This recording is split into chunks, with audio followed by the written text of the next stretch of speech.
35% saka tichati kushandisa makondomu. Ripfekei kuchengete ngoti nepakurwa hondo rakaita vazhinji nanhasi zvingori zvigwindiri.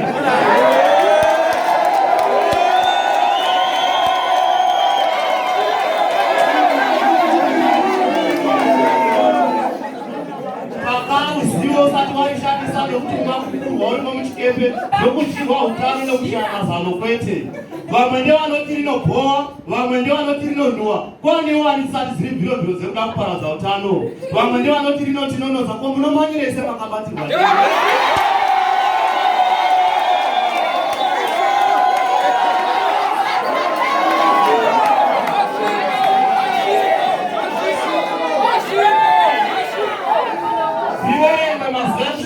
Kana apana tora murase hapekwi maviri samajuzi hadziriri chani. Asi orudziropa muchete norudziropa yebva arikowo. Chakakosha kuziva mapfekerwo nemashandisirwo nokuti nguva yemuchato ikadamuka panguva dzomuchato zvingazvodesa. Rimwe chete kamwe chete, rimwe racho kamwe futi, zverimwe chete kamwe futi kwete zvinokanganisa utano. Goriati haana kurega kupfeka nguo yake hope nokuti Dhavhidhi chaive chidoko, musashora zera.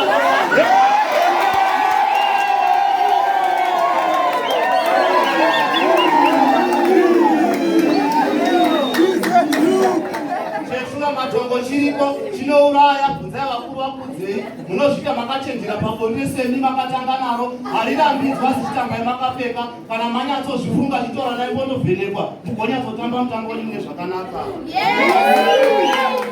Ukanzwa anoriramba zvachose siyai mhandu yeutano hwako, kwanogoshakwa sei yose watichipa mahara.